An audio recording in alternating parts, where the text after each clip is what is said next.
Arrancando, ¿te parece, Gus? Ya son las Perfecto, sí. 6, ¿sí? Bueno, te presento brevemente, Muy eh, breve, sí, total. muy breve. Los Sí, que quieren Gustavo conocer Rodio. buscan por Claro. otro lado, así que aprovechemos el tiempo para Bueno, charlar, solamente decir que conversar. 2 palabras, decir que Gustavo Rodio es docente, es psicoterapeuta, es especialista en constelaciones y que se ha dedicado mucho a trabajar la temática que vamos a ver hoy, que es el duelo. Así que muy bienvenido y muchas gracias por acompañarnos a este esfuerzo que está haciendo la Fundación Vivir Agradecidos para acompañar a la comunidad en estas temáticas que están tan presentes hoy en día. Gracias. Eh, Gracias, Fabiana, gracias a vos, gracias a Vivir Agradecidos, a Lisi, a Virginia, a Carola, a todos los que de alguna manera también hicieron posible que este encuentro se dé. Muchas gracias. bueno, fantástico. Entonces, si te parece, podemos empezar hablando un poco de qué es un duelo. ¿Te parece contar qué es un duelo? Perfecto. Al menos según mi mirada, para mí un duelo es el proceso que se inicia frente a una pérdida. Ujú, Y por pérdida podemos hablar de muchas cosas. No solamente hablamos de una pérdida en el sentido de una muerte. Hay muchos tipos de pérdidas. Pérdidas del mundo interno, pérdida del mundo externo, pérdidas simbólicas, pérdidas abstractas, pérdidas concretas. Entonces, cuando hablamos de duelo, hablamos de eso, del inicio de un proceso de elaboración frente a una pérdida.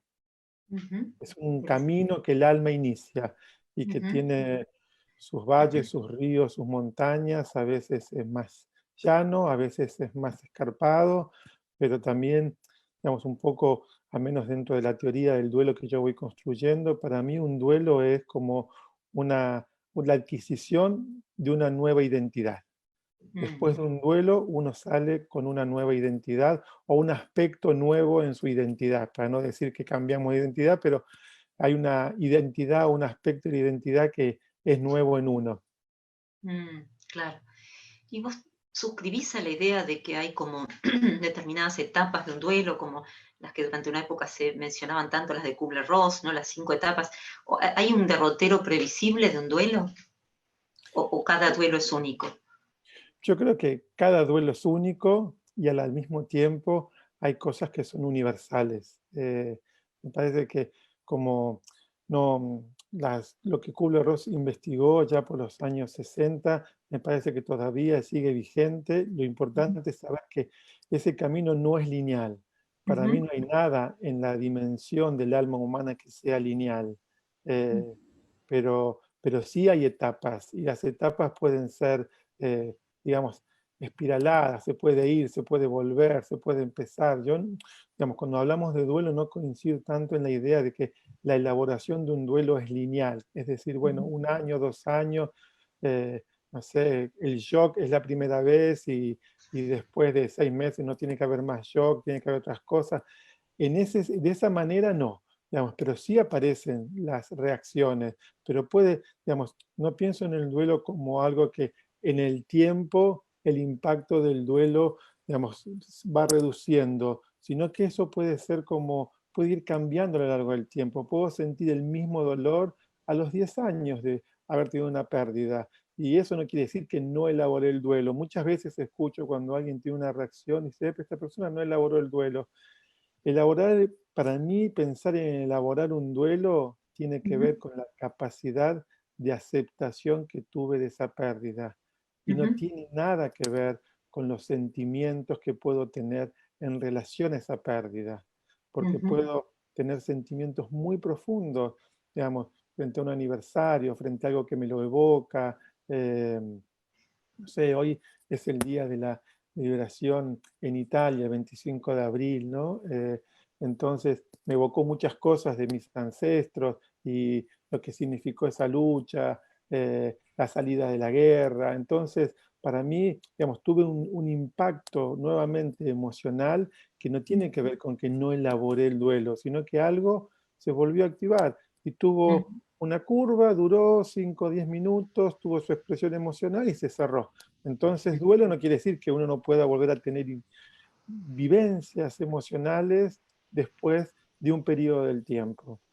Creo que Ujú, el duelo nos confronta con la dimensión más humana de la existencia humana. ujú. claro. Y en ese sentido, ¿qué sería un duelo no elaborado? Un duelo no aceptado. Yo creo que con los duelos no elaborados tienen que ver cuando algo no se puede aceptar o cuando ese proceso de elaboración queda detenido. Ujú, eh, Como un intento, cuando un duelo se detiene, es un intento de evitar lo inevitable, que lo que sucedió no haya sucedido en el contexto de nuestra mente o nuestra conciencia. Entonces, a eso me refiero cuando un duelo queda o detenido o queda congelado, ¿no? En la psicología se pueden hablar de duelos congelados o duelos traumáticos. Y bueno, a veces en este momento, en esta situación, si ujú, algunas personas tienen duelos congelados o duelos que quedaron ahí detenidos, ahora ujú, estamos en una situación muy particular, porque ahora ujú, todos estamos atravesando un trauma colectivo, desde ujú, muchos lugares, desde muertes colectivas, desde la restricción de ciertas posibilidades. Entonces, tener una muerte de alguien querido en este momento puede evocar quizás otras situaciones de duelo que quizás estuvieron congeladas o quedaron fragmentadas en el rompecabezas de uno.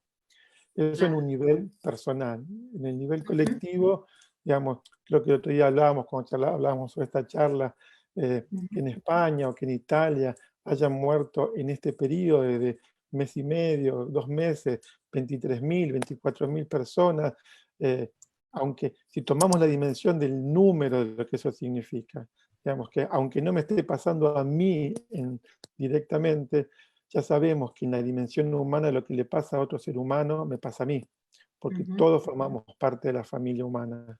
ujú. Entonces, en el trauma colectivo, todos estamos teniendo esa pérdida y lo que significa eso. Entonces, a veces podemos tener activaciones que son muy sutiles frente a esa sensación de pérdida y a Claro, veces no tan sutiles, a veces son muy contundentes. claro, claro. ¿Qué relación, más que qué relación, la pregunta sería, bueno, sí, un poco el vínculo del duelo y la tristeza, ¿no? Porque el duelo parecería abarcar más que una emoción, pero la tristeza ciertamente es una muy central. Creo que esto que decís es fundamental porque para mí la tristeza es una emoción que está muy ligada al sentimiento de haber perdido algo. Ujú, Me ujú, parece que cuando la tristeza es casi una de esas emociones que cuando alguien está triste, siempre detrás de eso me pregunto, ¿qué habrá perdido esa persona? ¿De mm, qué se habrá desapegado?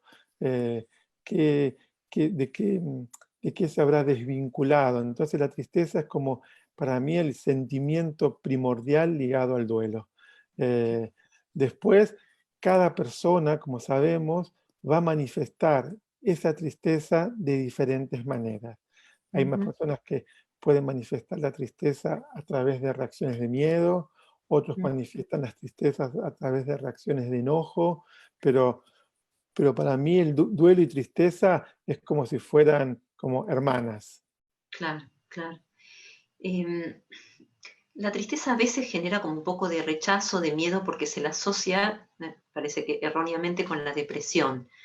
Me gustaría preguntarte cómo podrías señalar vos la diferencia entre la tristeza y la depresión. Bueno, yo creo que si lo pensamos desde el punto de vista clínico, la depresión es un cuadro clínico, digamos.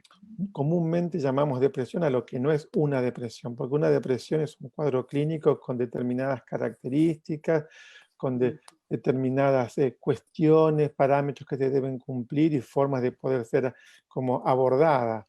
ujú, eh, y que afecta distintas áreas, digamos, no es solamente el área emocional.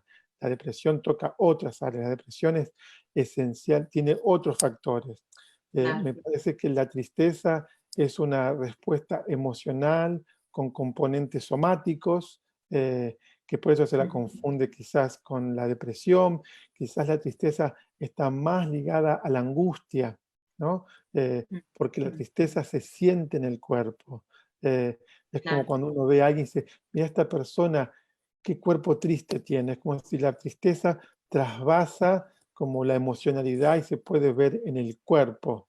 claro, La depresión no necesariamente, hay depresiones ansiosas donde uno podría decir, esta persona no está deprimida y quizás tiene una depresión de características ansiosas donde no hay ninguno de esos rasgos. Entonces, claro, depresión es una categoría clínica, sí. tristeza es un rasgo emocional. Claro, entiendo. Lo mencionaba también porque a veces cuando las personas le parecieran tenerle como un poco de miedo a contactar con la tristeza, es Mm, como si la fantasía fuera que la tristeza me va a tomar y me voy a deprimir, ¿no? Como si no exacto. voy a poder salir. ¿Qué sensación tenés vos que trabajás tan cercanamente con el duelo? ¿Qué pasa si me entrego a sentir mi tristeza? ¿Hay riesgo en eso? Bueno, definitivamente, desde mi mirada, no hay ningún riesgo en sentir las dimensiones emocionales que existen en el ser humano.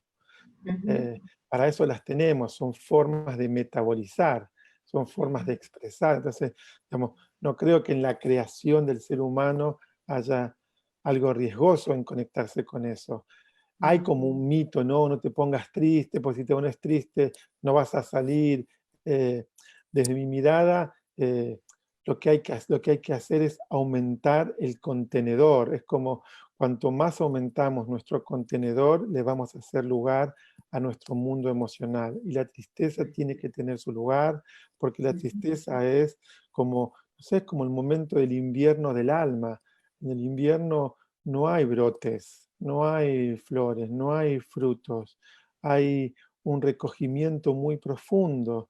Entonces muchas veces, digamos, las personas en duelo tienen ese nivel de tristeza, por eso a veces a otros les cuesta mucho acompañar el duelo, porque tienen como si algo se contagiara, como si algo quedara, como vos dijiste, si algo te tomara, pero acompañar la tristeza de un ser humano en un duelo es como acompañar el invierno, con la esperanza de que la primavera llega. Pero ujú, muchas veces me pasó acompañar a alguien, quizás durante un año entero, llorar, llorar, llorar, y estar ahí en presencia casi sin palabras, en presencia, diciendo, acá estoy, esto también va a pasar y acá estamos. Entonces, pero es cierto que hacer contacto con la tristeza para los que estamos acompañando, para la familia, lo que genera muchas veces en el otro es sentimientos de impotencia, ujú. porque cuando alguien siente a alguien triste, lo primero que le propone son acciones.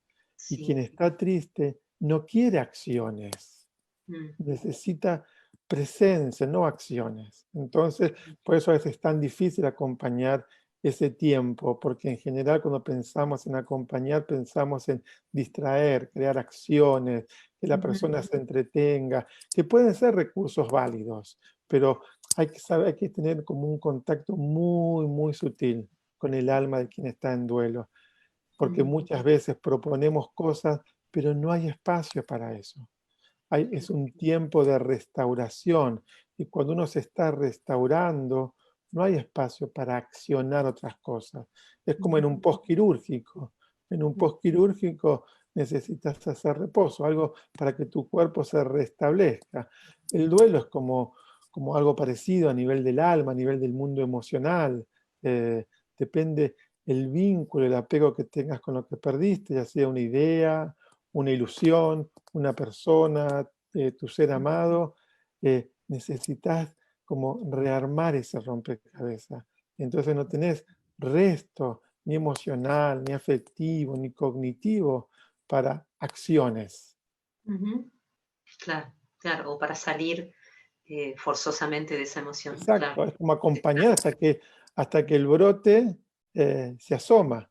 Bueno, Claro. cuando el brote se asoma, vas acompañando hacia donde el brote va yendo, ¿no? Es como ser ese Ujú, sol que le va dando a esa semilla la posibilidad a que brote. Por eso acompañar un duelo de alguna manera es como ser, no sé, un foco de esperanza. Y quizás ujú, no hay resto para muchas palabras, pero eso es claro, irradia, eso está en, no sé, el alma humana se expresa a través de muchas formas, no solo de la palabra. También se claro, expresa claro, en el silencio. claro, claro. Lo cual no significa que durante un duelo conviva esa tristeza con otras emociones, con alegría, con, Absoluta- ¿no? Con todo lo demás.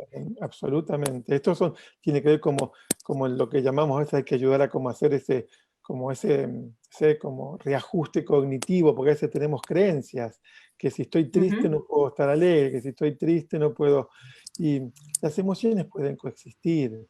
eh, digamos, creo que un ser humano es mucho más grande e íntegro cuando pueden coexistir sus contradicciones. Y también en el mundo ujú, emocional. Puedo estar triste y también estar feliz. Puedo estar feliz, puedo estar triste y puedo también estar enojado. No, ujú, creo que si le damos hacia cada una de esas emociones, damos su lugar, se van a poder expresar. claro. ¿Tiene un fin el duelo en tu mirada? ¿Se termina algún día?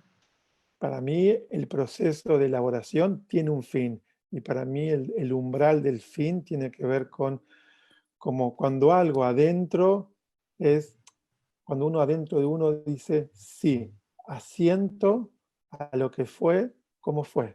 Es como la aceptación más profunda, eh, Ujú, que no tiene nada que ver con tener o no tener respuestas emocionales ujú, posterior a eso, pero es claro. como decir, sí, no sé, es como cuando una vez que yo ya perdí a mi padre y a mi madre, los dos ya se fueron de este mundo y nadie nunca más me va a llamar hijo.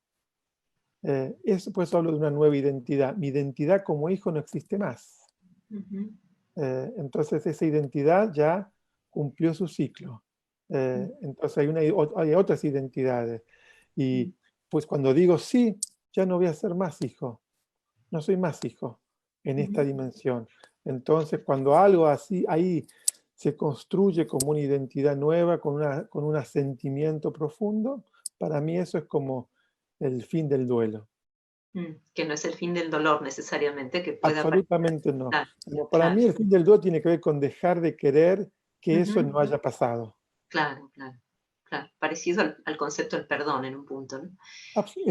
Está muy ligado, Mm, porque sí, para poder entrar en el perdón hay que entrar en la dimensión profunda de la aceptación. claro, claro. No querer que algo sea distinto, Mm, sino expandir algo en la conciencia, en el corazón, en el alma, para decir, así fue. Y ahí ujú, uno puede hacerle lugar a la reconciliación. claro, claro. ¿Te parece, Gustavo, que hablemos un poco de los duelos que están viviendo, que estamos viviendo todos hoy en día, atravesados por esta situación del coronavirus, de la crisis, de la cuarentena? Sé que Ujú. estás muy cerca, que estás acompañando a gente con duelos cercanos a, digamos, concretamente vinculados a muertes, pero también hay otros tipos de duelos. Un poco lo mencionaste cuando dijiste como el duelo de la autonomía, ¿no? Esto de no poder hacer lo que quiero. Por ahí podés contar un poco de esto. Sí, yo creo que, digamos, al menos como cuando pensamos en duelos, también hay que pensar como en varios niveles. Eh, yo creo que digamos, por un lado hubo una respuesta frente a esta situación del COVID y todo lo que significa, hubo una respuesta en Ujú, relación a por qué nos quedamos en casa. Digamos, mm, nos quedamos en casa para cuidarnos y cuidar, pero también porque hay algo que es que tenemos respeto por la vida, no queremos morir. Eh, pero para eso, también, digamos, como respuesta, hablo como a nivel general. Por supuesto que sí, después hay millones de respuestas particulares. Digamos, ujú, lo particular no anula lo general, ni lo general anula lo particular. claro, Coexisten. Dentro de lo claro, general hay particularidades. Eh, ujú, entonces, el hecho de, por ejemplo, mantenernos en casa, muchos no poder trabajar, o no poder como desplegar sus capacidades, sean cuales fueran, eso es un duelo, porque es ujú, un duelo a no poder expresar lo que tenés, es un duelo porque no estás pudiendo conseguir tu sustento diario para tu vida cotidiana, para sostenerte o sostener tu familia, el no poder ir a dar un paseo, el duelo por la corporalidad, el no, digamos, hay millones de personas que viven solas. ujú, eh, que durante 40 o no sé cuántos días llevamos, 30 y tantos días, que ese cuerpo no haya sido tocado, mirado, sentido por otro cuerpo, ya sea compañeros de trabajo, amigos, lo que fuera. Entonces hay un duelo por la sensorialidad, por la corporalidad, por la afectividad, por ujú, el encuentro. Entonces, esos son como muchos niveles de duelo. Y a medida que va pasando el tiempo, eso va ujú, teniendo impacto, porque al menos lo que yo voy viendo y observando, al menos en la clínica, en mi trabajo, que hubo un primer momento como más reactivo, que es como cada uno responde, pero ahora empiezan a ver como todos empiezan a, como si, no sé, el propio GPS interno empieza a buscar cómo adaptarse a esta situación, porque ya no es una carrera corta de larga distancia y de alta velocidad. Ahora se está tornando en una maratón larga, que no sabemos de cuántos kilómetros, entonces todos nuestros sistemas corporales, emocionales, están buscando cómo autorregularse, porque para poder llevar una maratón tenés que aprender a autorregular energía, fuerza, respiración.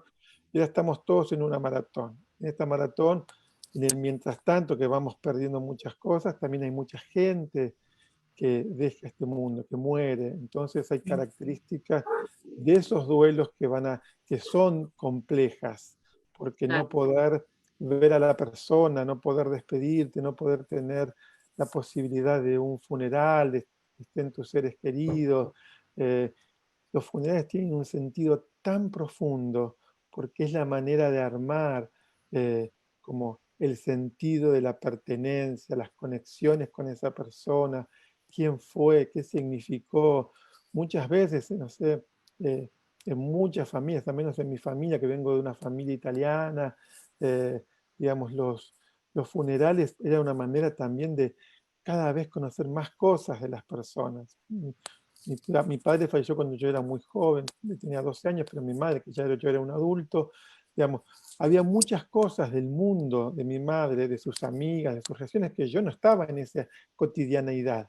Sin embargo, en su funeral es como si yo, no sé, es como si hubiese recuperado o conocido aspectos de ella a través de sus amigas, cosas que yo desconocía. Entonces, a veces un funeral te agranda la experiencia de alguien. Entonces, que ahora no tengamos la posibilidad de un funeral, digamos, la cultura de la posmodernidad hace también que los funerales cada vez sean menores, más cortos, y todo está entendido en esa dimensión del tiempo vertiginoso, pero también eso nos quita posibilidades. Entonces, las personas que pierden seres queridos en este contexto también tienen como ciertas características que hay que poder ayudar, porque al menos desde mi mirada, lo que no se puede hacer en la realidad concreta, física, hay que hacerlo en la realidad simbólica. Claro, Eh, claro. entonces hay que crear simbolismos, rituales, para aunque Mm, yo no pueda estar, que pueda estar de alguna manera. Si, no sé, si un amigo pierde un ser querido y no puedo estar ahí para abrazarlo, tengo que crear simbolismos para estar, crear red. Entonces, por eso digo, como estar aislados no significa estar desconectados. Es cuanto ujú, más conectados tenemos que estar. Y en un duelo también pasa que una persona en duelo a veces no tiene resto para conectarse con muchas cosas, pero eso no impide que yo siga estando, yo puedo estar presente sin esperar que el otro me responda. El acto claro, de la presencia pura no espera una respuesta, está ujú, ahí. ujú, Eh, entonces, en este contexto hay muchas situaciones muy complejas, ujú, desde carencias concretas de necesidades básicas de no tener quizás para el alimento, a que, digamos, que son duelos que generan mucha impotencia por situaciones que quizás no terminás de comprender, sí, por qué tenés que estar tan restringido y a la mm, vez respetas eso y a la vez eso te pone en una situación como de un ataque inescapable porque no puedes hacer nada. Situaciones que pasan adentro de los hogares, ya estamos viendo la dificultad que van teniendo las familias que, con niños, lo difícil que es el contexto cotidiano, las horas de estar como recluidos, y ya sabemos que no estamos ni presos, ni estamos privados de libertad, pero estamos confinados a contextos un poco estrechos, y eso también genera un proceso de adaptación. Como todos los duelos requieren un tiempo de asimilación, mm, acomodación, adaptación. Y ahora estamos todos viendo cómo nos autorregulamos en nuevas adaptaciones. Estamos mm, viendo, bueno, ¿cuándo termina? ¿No? Muchas veces escucho tantas frases de las personas en duelo, me quisiera dormir y despertarme cuando todo esto ya pasó.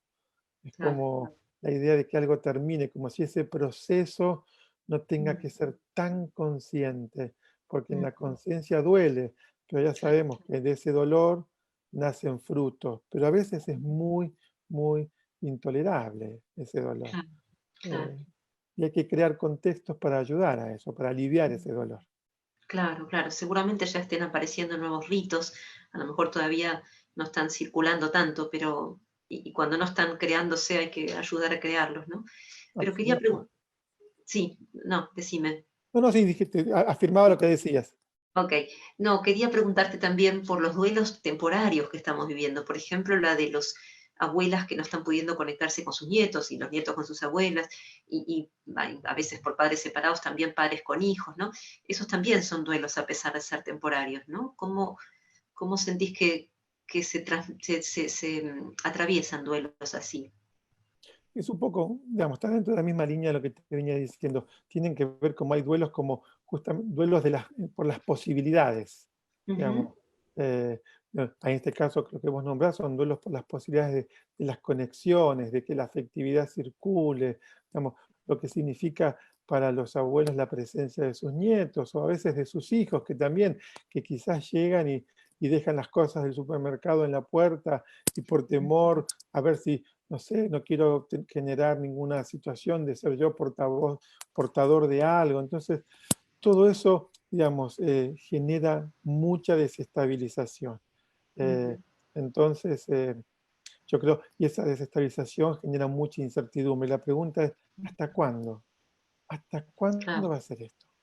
Eh, ujú, entonces, digamos, creo que el desafío es ver, ¿nos podemos autoestabilizar, nos podemos encontrar una autorregulación sin ujú, tener dimensión de hasta cuándo?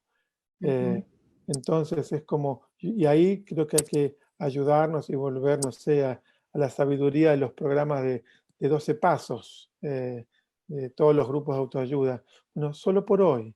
claro, eh, Hoy estamos acá y hoy estamos creando, así, no sé, como vivir agradecidos. Día a día hay una posibilidad, una charla, una manera de estar presente, de crear conciencia, de estar juntos, de acompañarnos, solo por hoy.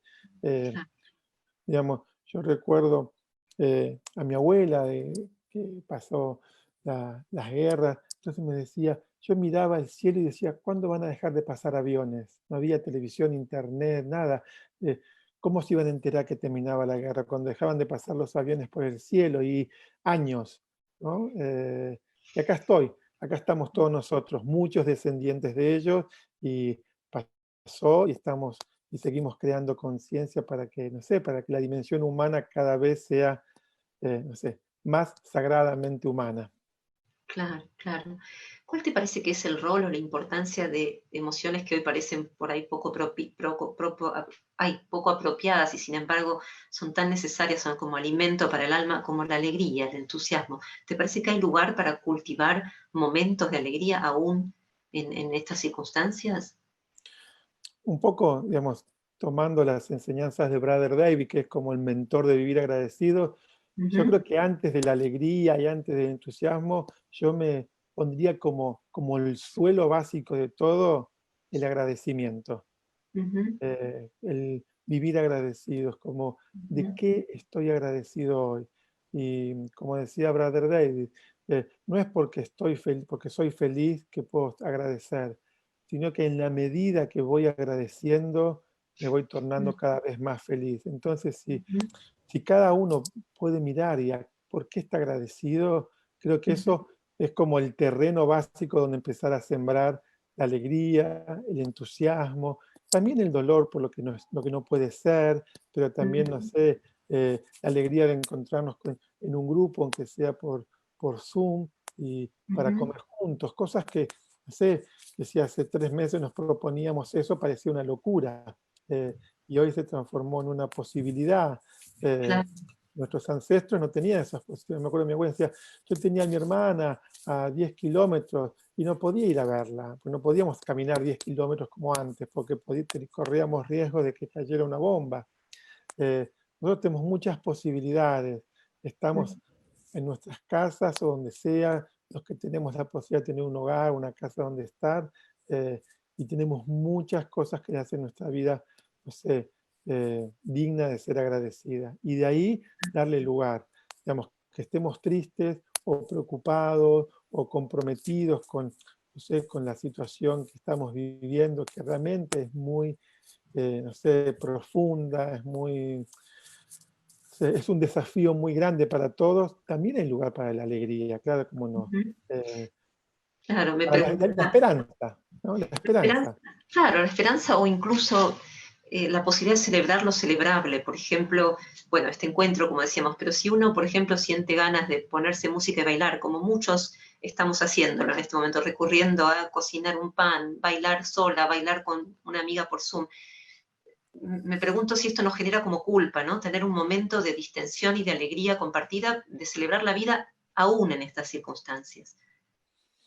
Mira, yo creo que ahora que vos, si vos traes la palabra culpa, no, si la culpa es lo que te inhibe Ujú, desplegar, no sé, la magnificencia de tu ser, quiere ujú, decir que no estás en relación con los hechos, estás en relación con vos misma.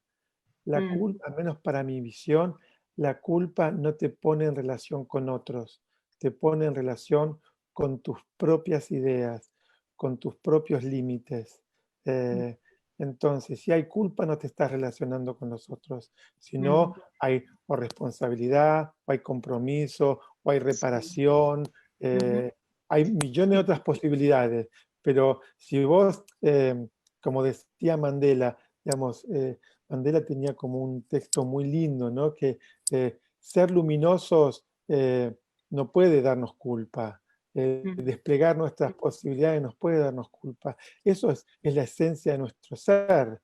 mm, Entonces, es como, aún en los momentos más difíciles, no sé, celebrar, cantar, agradecer, son situaciones muy, muy, no sé, de autosostén. Digamos, si ujú, yo por culpa no hago algo, me tengo que claro. preguntar si en verdad estoy en relación con lo que digo que estoy en relación o estoy solo en relación con mis propios autorreproches, que son más cuestiones puramente mías. Claro, por lo menos la culpa disfuncional, que también hay culpa funcional, ¿no? Cuando hay algo concreto, pero entiendo lo que decís, cuando es una culpa Sí, generalizada. pero Mm, quizás esa culpa funcional tiene que tornarse en otra cosa, porque ese sentimiento de culpa en todo caso será, no sé, hice algo que produjo un daño en claro. algo, en Ujú, alguien, en la naturaleza, en algún reino de la naturaleza, ujú, animal, mineral, no sé, vegetal, humano. Entonces, sí, la culpa puede ser como, no sé, como un sensor de la conciencia que puede claro, decir, acá hice algo que afectó a alguien, entonces tengo que salir de eso y ir hacia la reparación.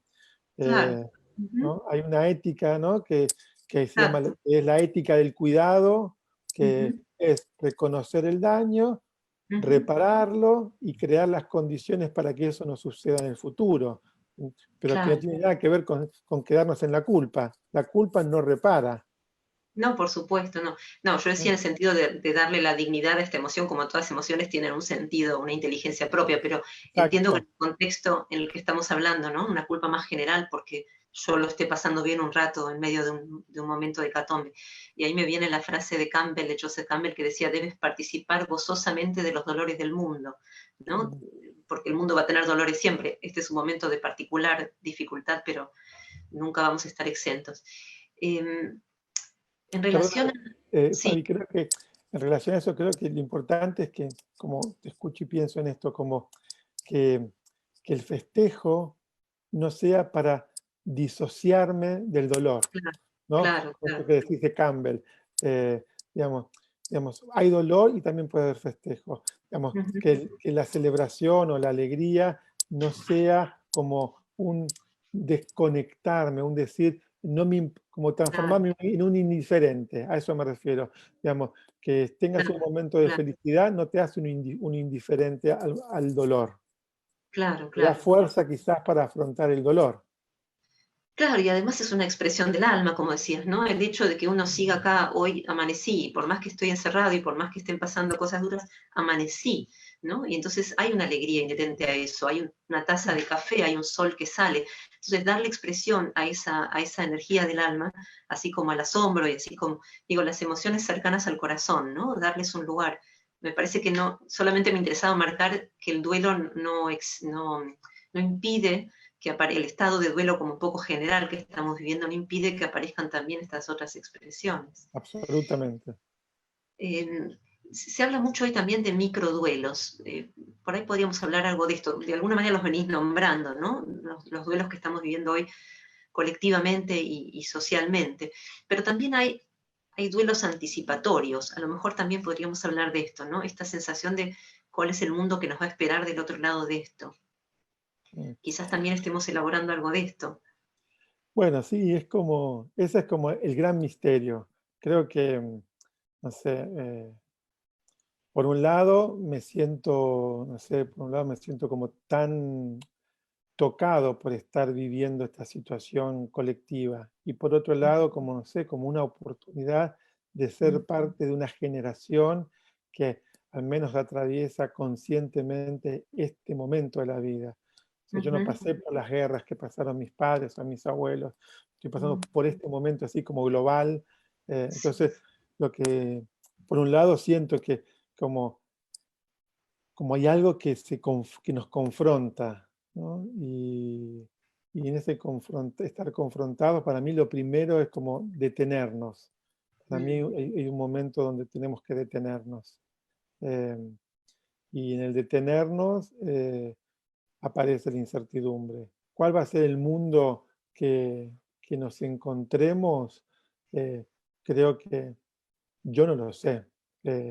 Sé cuál es el mundo, cuál va a ser mi aporte para el mundo, que si sigo vivo sé lo que voy a seguir aportando a este mundo, que no es muy distinto de lo que vine aportando hasta ahora. Eh, Quizás algo a partir de esto se fue ampliando, algo fue creciendo. De hecho, estar acá con ustedes es como algo que creció en mi vida. Entonces, esta Claro. situación, digamos, por un lado trajo, qué sé yo, estar más restringido en algunas cosas y por otro lado más ampliado en otras. Eh, entonces, eh, sí, como la ilusión de cuál va a ser el mundo, eh, claramente no lo sabemos, pero el futuro va a llegar, porque el futuro siempre llega.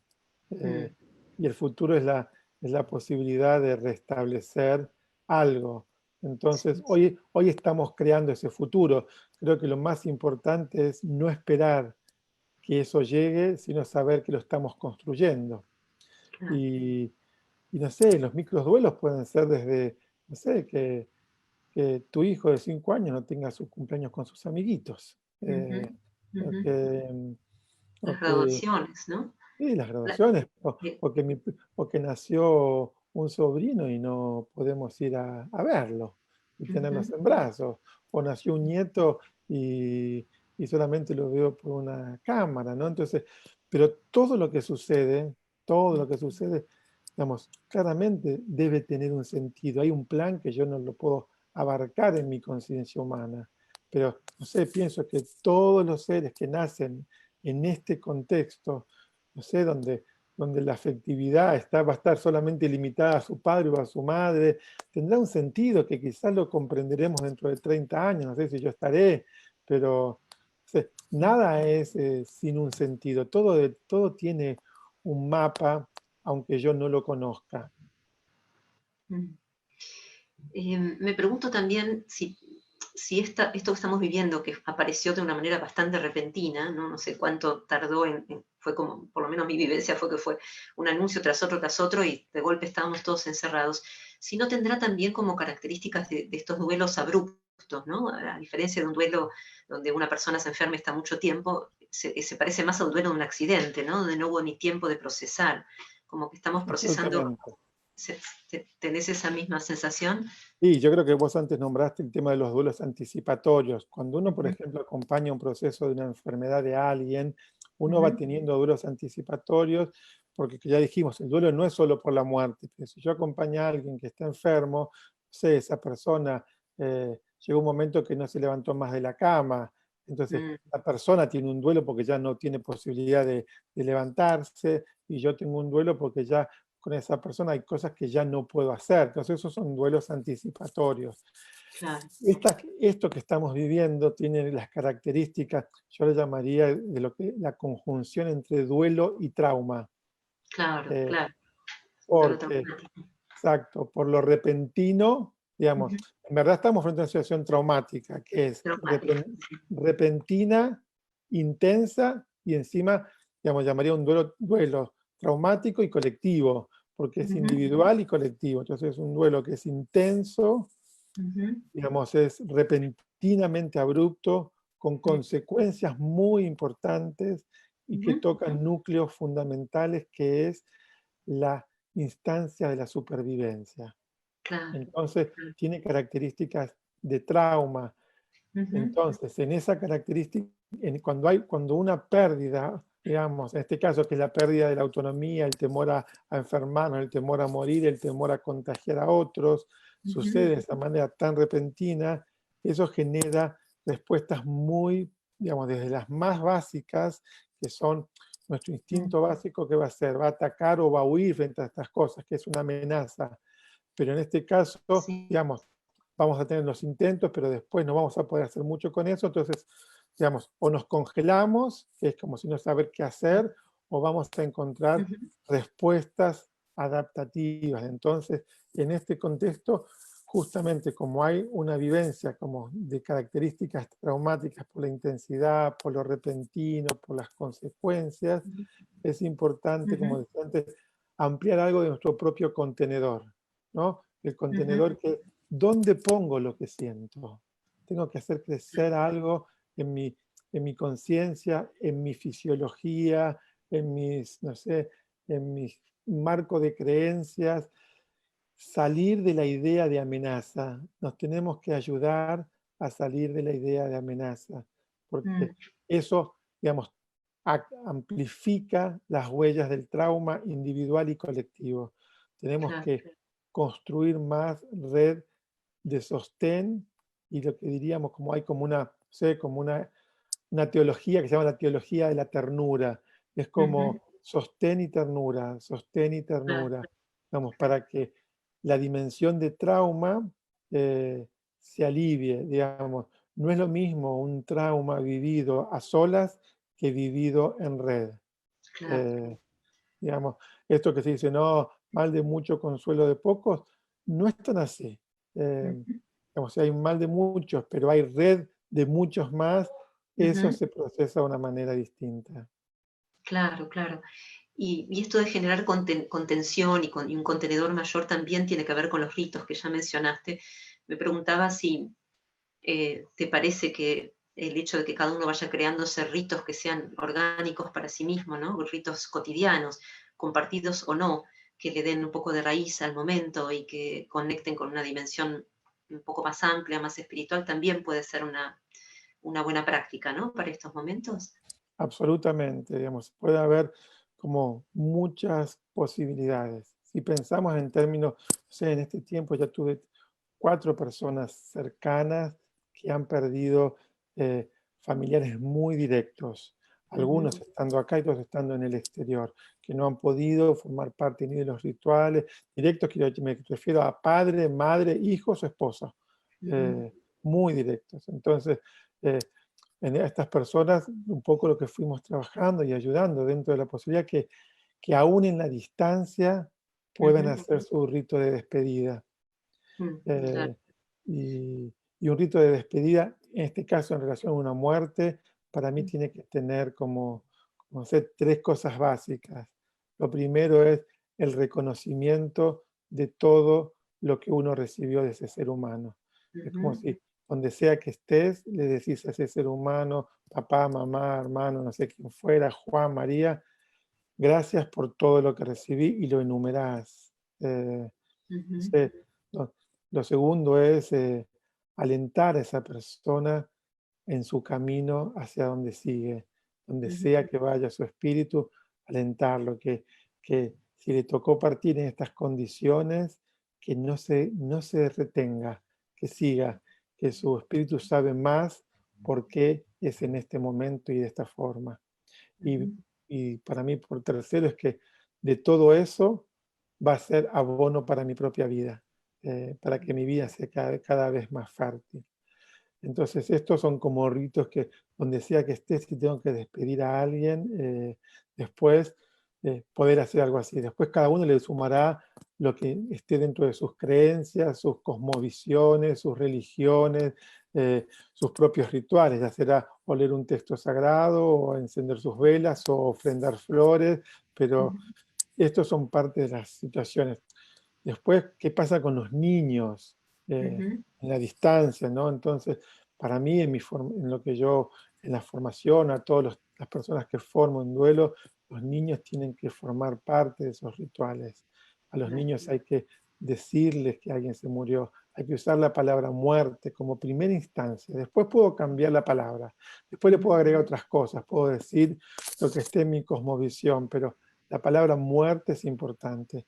Porque ujú, para nosotros humanos, muerte significa que nuestra dimensión humana terminó y que ujú, ninguna de las necesidades básicas humanas las tenemos más. Eh, ujú, Porque si a los niños no les decimos esto, después muchos niños, me pasó muchas veces, dicen, bueno, pero ahora va a tener hambre, ¿quién le va a dar de comer? ¿Dónde está? ¿Dónde lo dejan? Y cuando llueve, ¿qué va a pasar? Se va a mojar. Entonces, digamos, también ayudar a los niños en esto. Hay muchas cosas para hacer en relación en los niños y los duelos, ¿no? ujú. Esto como en el término como más grande de lo que estábamos hablando. Claro, claro. Pero también incluso en quienes no están en esto todavía, no han tenido que lidiar con una muerte en forma directa, en relación a los otros duelos que hablábamos, los duelos de la distancia, también se pueden generar ritos que ayuden a que un chico que no está viendo a su abuela se siga vinculando, ¿no? Y así que tengamos también un orden que le vaya alojando la angustia en estos días, cada uno. Exacto.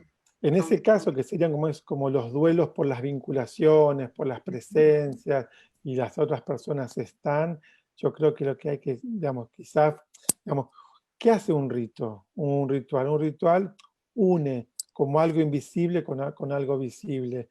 Son Claro. como puentes entre Ujú, dimensiones. Entonces, ujú, así como yo puedo tener, no sé, hay ritos que tienen que ver con hábitos y ritos que ujú, tienen que ver con unir dimensiones.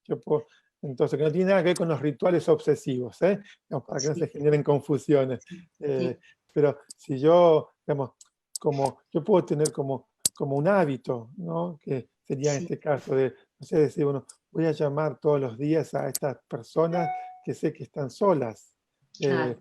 que sé que mi presencia les puede hacer una diferencia, que un nieto le pueda mandar, no sé, un dibujo, si no quiere hablar, no quiere llamar, pero puede mandar un dibujo, puede, no sé, Ujú, algo. Creo que lo que en estos duelos cotidianos que no tienen que ver con muerte, sino con situaciones, lo que sí, hay que crear es lazos para que algo continúe de la claro. manera que hoy es posible. Ujú, Eh, ujú, Vos, yo, hemos tenido situaciones de amistad por carta. Sabemos lo que ujú, era mandar una carta ujú, y esperar que vuelva la respuesta. Y eso nos ujú, mantenía unidos. claro, Entonces, la claro. distancia no hacía eh, que no tengamos presencia.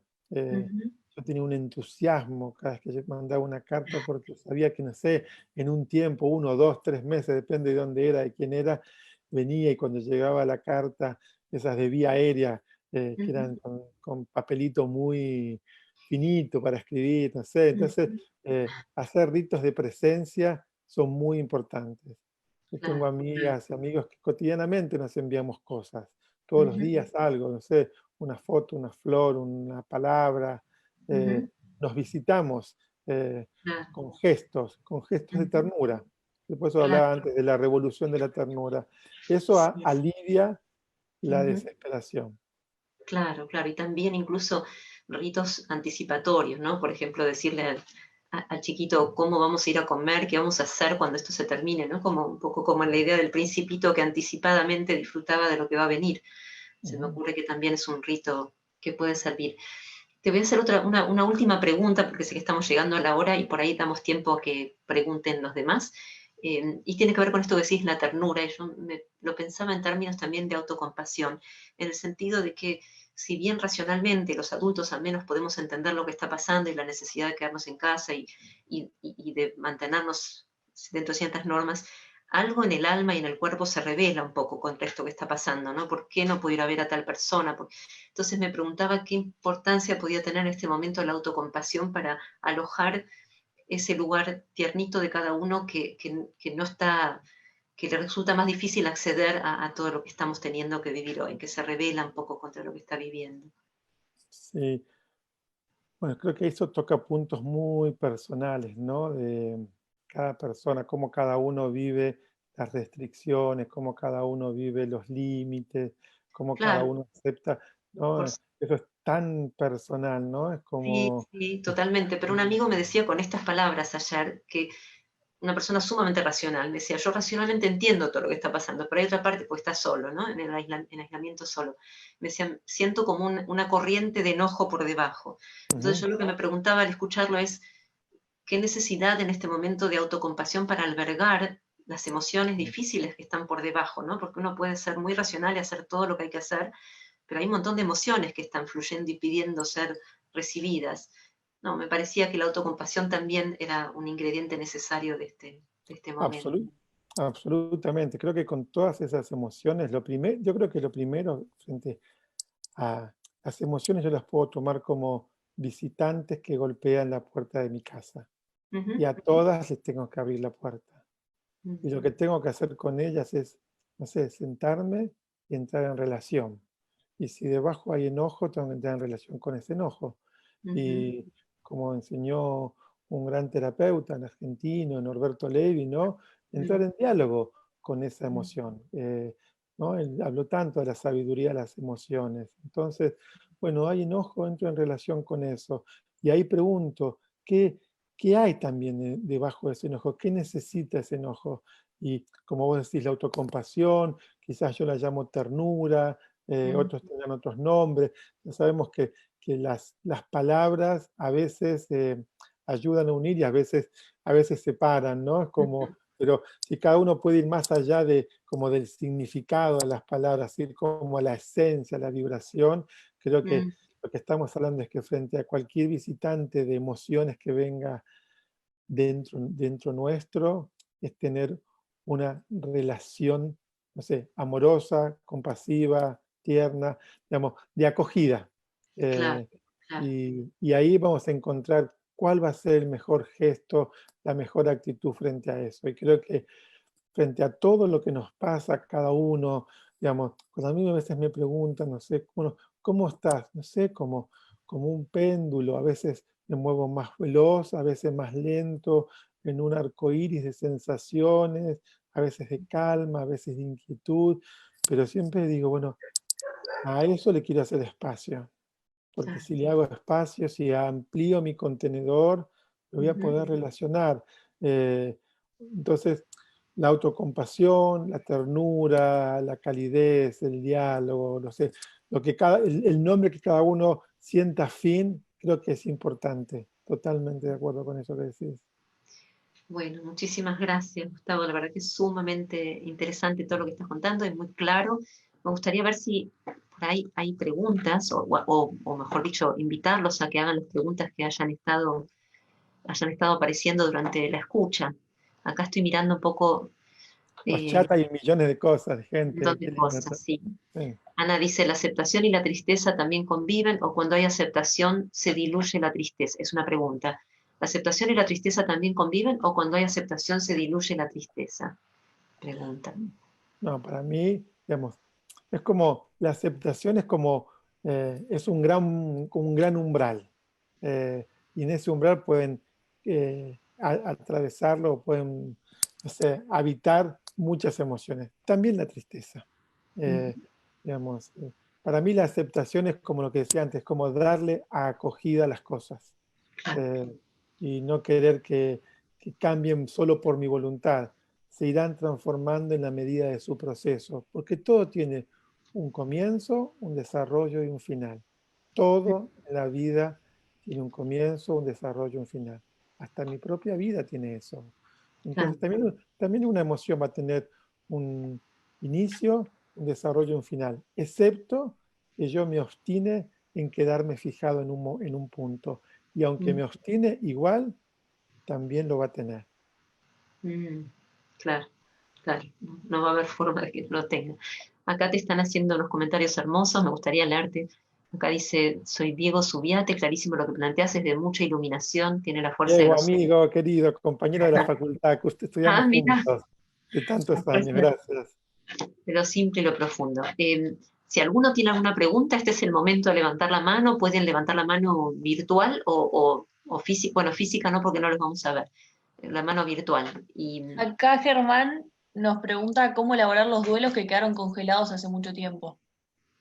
Bueno, Germán, ¿cómo estás? Yo creo que lo primero es que si un duelo quedó congelado es porque nuestro sistema emocional, psíquico, como lo querramos llamar, hizo eso porque no tenía otras posibilidades. Entonces, lo primero es saber que si yo de alguna manera congelé un duelo es porque no tenía otros recursos. Entonces, ahí es como la mirada autocompasiva, tierna, amorosa frente a eso. ¿Cómo descongelarlos? Lo primero es, en cuanto entro en relación que algo quedó congelado, empieza a descongelarse. Porque esa mirada, es decir, es como si yo le dijera a esa parte que me viene a visitar, quedaste tanto tiempo ahí, ahora tengo otros recursos, ahora puedo mirarte, pasó tiempo, ahora vamos juntos, vamos que ahora es posible, ¿no? Es como para un niño elaborar algo puede quedar ahí, pero después hay otros recursos. Entonces, muchas veces el congelamiento tiene que ver con que no hay como suficientes recursos. Entonces, nuestro cuerpo es inteligente, congela algo porque no tiene cómo hacerlo. Lo importante es que cuando eso aparece, acompañar porque hay otros recursos. Espero, Germán, te haya sido clara un poco la idea. clarísimo. Clarísimo digo yo. Supongo que Hernández debe decir lo mismo. Acá pregunta Cristi, qué lindo y que claro, tengo una nieta de 4 años que muestra enojo con el lugar donde está, que no lo siente como su hogar y siente que el virus tiene la culpa. ¿Cómo la puedo ayudar desde lejos? A ver, ¿cómo, perdón? Dice, tengo una nieta de 4 años que muestra enojo con el lugar donde está, que no lo siente como su hogar y siente que el virus tiene la culpa. ¿Cómo la puedo ayudar desde lejos? Que construya cuentos, que construya historias, que se pelee con el virus, que, que haga, que le dé cuentos donde ese enojo se pueda expresar. Está muy bien, ¿cómo no va a sentir enojo? Está perfecto. Y que le ayude a expresar su enojo. Es una niña de 4 años, que debe estar privada de cosas. Entiendo que está privada de su lugar, que está en otro lugar. Eh, entonces, para un niño está bien que le ponga la culpa a otra cosa que está afuera. Todavía, la posibilidad simbólica de internalizar ciertas cosas todavía no está en su proceso psíquico. Así Claro. que acompañarla en su estado evolutivo. Claro, y quiero sumar, si me permitís, Gustavo, Cristi, hay un cuento que en la sección de prácticas del sitio de Vivir Agradecidos, viviragradecidos.org, en el sección de prácticas, estamos justo por subir un cuento escrito para acompañar a los chicos en este momento, y que justamente hace esto que dice Gustavo, pone un poco jocoso, lúdicamente al virus afuera y todos los humanos luchando contra el virus. Por ahí les sirve, ¿sí? También avisamos cuándo lo vamos a subir, seguramente mañana ya va a estar. A ver si hay alguna otra pregunta más. Técnicas, acá pregunta Marinés, algunas técnicas de autocompasión. ¿Querés responder, Gustavo? Bueno, técnica. Yo creo que cualquier práctica, digamos, cuando hablamos de autocompasión, estamos bastante como orientados a un tipo de práctica meditativa que está bastante ligada como al budismo, al menos desde mi conocimiento. Entonces, al menos las prácticas que yo aprendí, una práctica muy que está en el budismo, que la enseñó cuando estuvo acá Dalai Lama, pero cualquier persona que practica budismo la puede o lee en cualquier, no sé, página, que es el Toglen, que es no sé, inhalar, la dificultad, el dolor, lo que como quieras llamar del mundo, pasarlo por tu corazón y devolverlo transformado. Es como una práctica muy sencilla, muy profunda, que es una práctica, no sé, muy, o sea, para mí es muy profunda, es un regalo, hay muchas prácticas. En términos de la muerte está la práctica del Powa, también que está en el libro tibetano de la vida y la muerte. Perdón, estoy viendo que hay varias preguntas más que no las habías visto. A ver si podemos hacerle lugar a algunas más. Eduardo dice, dirijo una empresa y tengo que tomar decisiones de quién sigue y quién no, siento culpa. Y sí, entonces, lo importante, Eduardo, que cómo haces el camino entre la culpa y es que ese proceso de decisión se transforme en un diálogo. Digamos, tu decisión va a tener un impacto para los otros y para vos. Entonces, que la culpa se transforme en un reconocimiento de que no podés con toda la situación. Eh, y claramente eso es una situación muy difícil que tenés que asumir. Pero si te quedás con el problema es si te quedás con la culpa, que la culpa va a buscar autocastigo. Entonces, mucha culpa sobre el propio cuerpo es un riesgo de autocastigo, porque la atención de la culpa necesita autocastigo como una manera de aliviarse. Entonces, es importante que la culpa se vaya transformando en reconocimiento de cuál es tu límite, cuáles son tus posibilidades, cómo transmitís esos límites, en entender que esto afecta a otros, entrar en ese diálogo con esos otros, de que vos entendés eso y que así como vos no podés resolver todas las cosas, saber que esas consecuencias va a afectar a otros. Pero si te quedas en la culpa, hay un riesgo de que te autocastigues por eso. Entonces yo pasaría de un poquito de la culpa a la toma de conciencia de cuáles son los límites y qué se puede y qué no se puede en ese proceso. Claro, acá Silvina Acá, dice, bueno. dale Luz, dale lugar a alguien de Facebook. Acá Natalia desde Facebook nos pregunta cómo elaborar duelos perinatales en esta pandemia con el miedo de que nunca me llamen mamá. Eh, mm, por qué lo pondrían como, bueno, los duelos perinatales tienen como muchas, entran en una categoría compleja que no es el duelo por lo que se tiene, por lo que se tuvo y se perdió, sino que es el duelo por la posibilidad, por lo que podría haber sido. Entonces, sería como es una cuestión más compleja de categorías de duelo, pero creo que justamente eso que decís es como un lugar como tan, no sé, tan delicado del alma, porque si estás en un duelo perinatal en este contexto, donde el sostén afectivo de la red está distante, lo más esencial es que te des tiempo, porque no sabemos hacia dónde la vida te va a llevar, pero en el duelo perinatal hay un duelo por las posibilidades, por lo que podría haber sido, como por todo lo que podría haber sido y no fue ni va a ser. Entonces eso necesita un sostén muy, muy especial. Casi diría que eso lo puedas poner en circulación en una conversación, que no quede solo adentro tuyo. Así como haces esta pregunta, que lo puedas poner en conversación con otros, que te ayuden en ese proceso. ¿Te parece, Gustavo? ¿Te puedo hacer dos preguntas Sí, más? ¿Sí? sí, claro, sí, sí. Bueno, acá Belén pregunta, ¿y cómo darse cuenta si estamos congelando para poder evitarlo? El congelamiento no es una cuestión que sea, digamos, acá hay dos palabras. Si yo estoy congelando o congelado, no es que puedo evitar, porque evitar sería una cuestión futura. Si quiero evitar, estoy pensando en dimensión de futuro. Si estoy congelado, estoy hablando de algo del pasado que está en el presente. Entonces, estamos juntando dos variables de tiempo.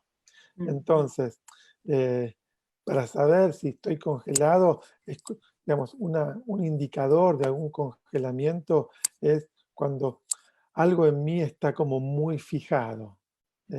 Cuando algo en mí tiene como si fuera un instrumento que tiene poco arco de sonido. Entonces, esos son indicadores de congelamiento, que pueden manifestarse en el cuerpo, en la conducta, en mis vivencias emocionales. Eso es por un lado, pensar lo que está congelado en términos de pasado que se presenta hoy en el presente. En términos de cómo evitar el congelamiento, digamos, para evitar el congelamiento lo que tenemos que tener es ampliar nuestra capacidad de recursos. Cuanto más lugar tengo, cuanto más contenedor tengo, posiblemente me congele menos.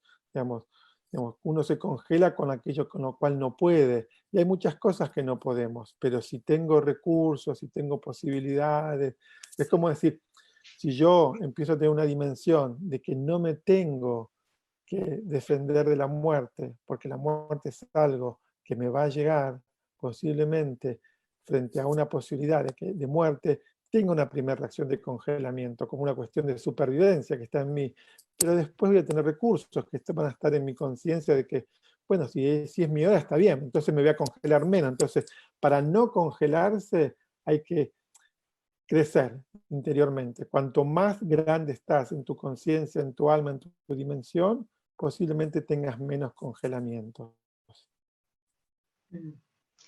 Bien.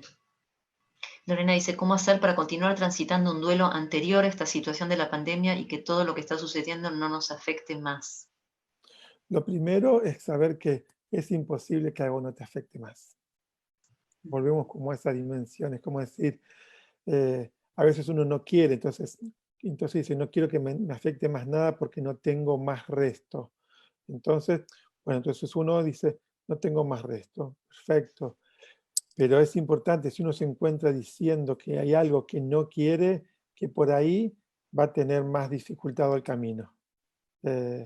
Digamos, cuanto más digo, bueno, lo que entonces en vez de decir no quiero, puedo decir, ¿cómo puedo ampliar mi capacidad para afrontar esto?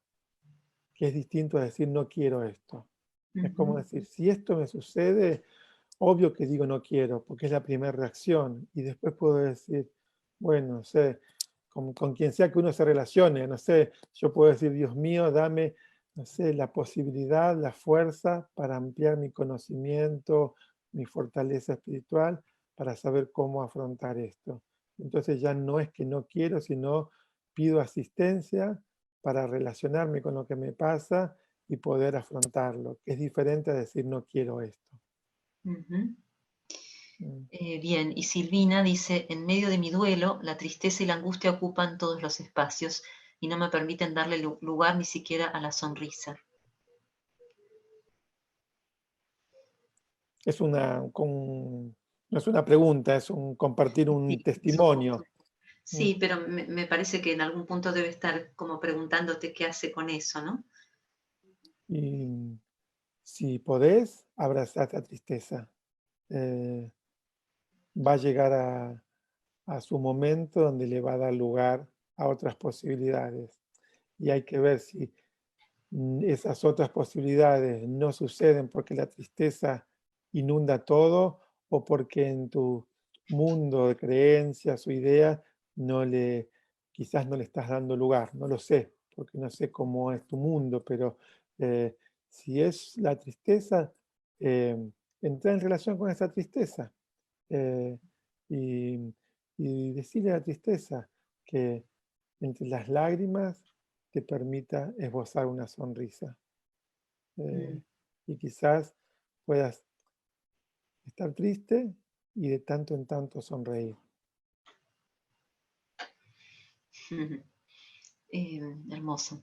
Acá pregunta Gloria, ¿cómo llevar adelante un duelo de una persona que se quitó la vida? Lo primero, es como si casi es como una repetición de las mismas cosas, porque cuando estamos hablando de las pérdidas, cuando alguien se quita la vida, siempre eso nos lleva a una confrontación de muchas cosas, ¿no? Entonces, si lo primero que puedo hacer frente a eso es decir, respeto tu destino, respeto tu decisión, Eso es el primer paso, para que el duelo pueda iniciar hacia un lugar. Si me opongo, si me enojo, que todo eso va a pasar, me voy a oponer, me voy a enojar, me voy a pasar todo eso, pero todo eso es como una fase, pero para que el duelo pueda pasar de fases, tengo que llegar al momento donde diga, respeto tu decisión, respeto tu destino, lo siento porque no pudo ser de otra manera, y respeto. Entonces, eso ya es como genera una dinámica distinta, y de ahí empezaría. Mm. Y acá Andrea pregunta, ¿qué pasa cuando los niños ven a su familiar fallecido todo el tiempo en casa? Quiere decir que lo ven como si fueran, como si se presenta, lo ven como una visión espiritual. A eso, no sé qué, digamos, la pregunta es, si es un familiar Supongo. fallecido, imagino que lo verán en una visión espiritual. Ujú, me imagino que sí, a menos que Andrea quieras clarificar, yo entiendo Ahí eso. dice, si es que lo ve, si un niño ve a su familiar fallecido en una visión espiritual y no está dentro de un contexto que al niño o a la niña lo desestabilice o le genere una disociación cognitiva, yo lo ayudaría a que entre en contacto, que le pregunte qué quiere, si le quiere decir algo, para qué se presenta, eh, si tiene un mensaje, eh, para qué está acá, que entre en relación. Digamos, si no está en un cuadro de desorganización psíquica eso, me parece que las manifestaciones del mundo espiritual pueden ser de las más diversas, y si un niño se le presenta a su abuelo, su abuela, su mamá, su hermano, que no fuera fallecido, ayudaría a que no se asuste y que entre en relación. Ujú, Ver qué claro, sucede con eso. claro, claro, claro. Acá pregunta también María Eugenia, ¿puede pasar que un duelo sea por sentimientos adoptados de ancestros por guerra mundial? Eh, a ver, estoy tratando de entender cuál es hacia dónde va esa pregunta. Ujú. eh, Supongo y que se refiere a que evoca, ¿no? Que evoca Sí, todo sí, eso. entiendo porque la idea de sentimientos adoptados, imagino que es alguien que tiene una formación dentro de la línea hellingeriana, que es quien habla de sentimientos adoptados. Ujú, Eh, digamos, claramente uno puede tener sentimientos adoptados o sentimientos por identificación o sentimientos de transferencias de un otro que pasó por esas cosas. Y claramente eso pueden como activar esos duelos que están en nuestra memoria, digamos, transgeneracional. Sí, claramente. mm. Si te parece una última, no quiero abusar de ti y de tu energía. Acá pregunta alguien, cuando uno se esfuerza por estar bien y no hay lugar para otras emociones, en el contexto de una enfermedad, y solo se está bien y no hay espacio para otra emoción, creo que es aceptación de su enfermedad. Debe querer decir que es no aceptar su enfermedad. Ujú. Es, es así, ¿no? Está como preguntándote si eso es lo que significa que Digamos, alguien vea.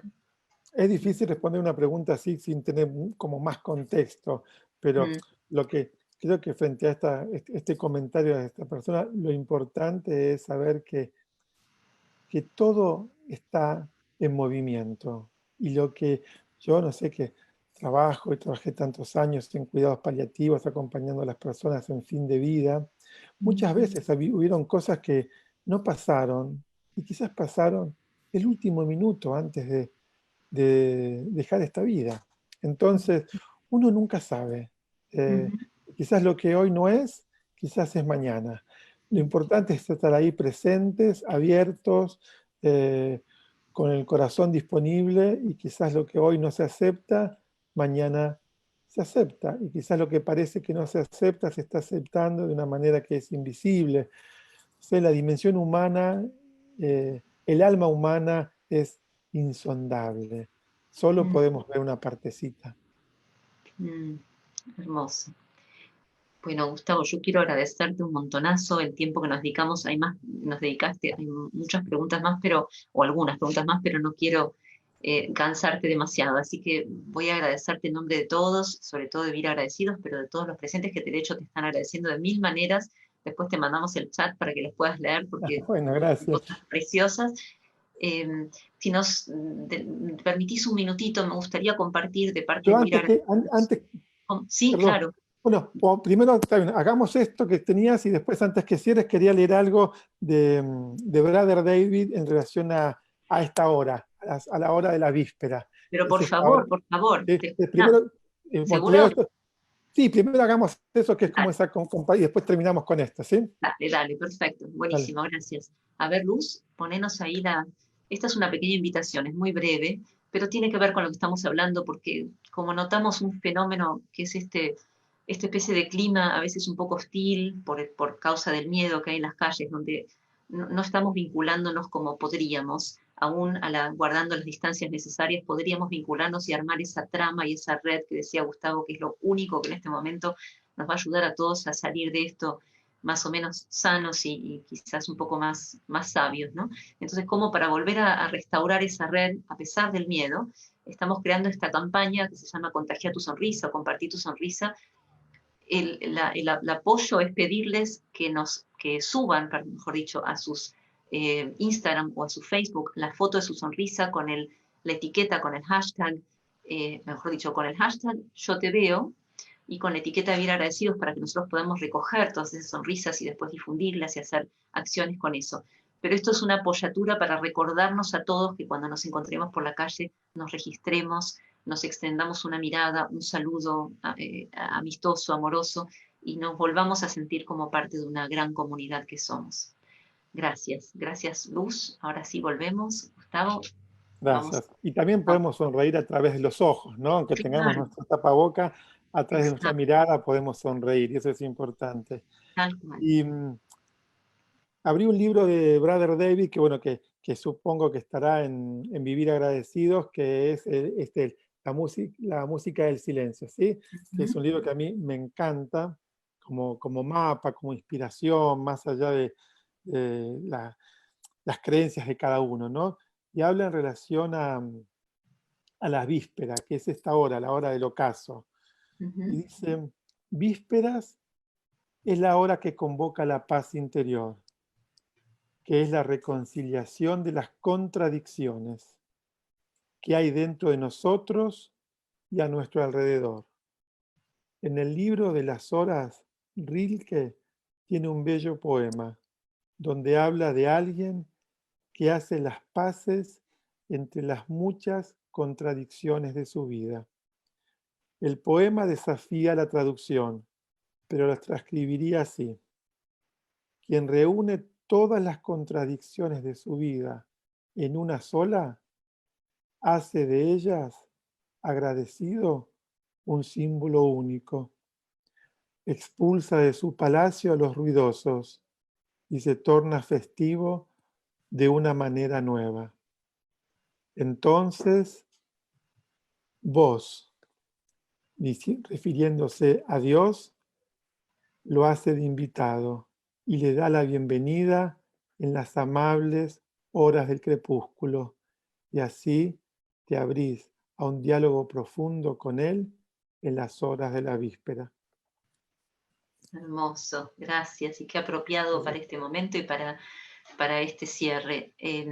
Bueno, alguien levantó la mano, pero me parece que ya estamos, a ver, no sé si es para hacer una pregunta. 1:20, hicimos buenísimo, ¿no? Un montón. Bueno, pido disculpas, no sé por qué habrán levantado la mano, pero me parece que vamos a cerrar acá porque ya es un montón lo que nos diste, es valiosísimo. Gracias. Un placer enorme. Bueno, y seguimos acompañándonos todos en este momento.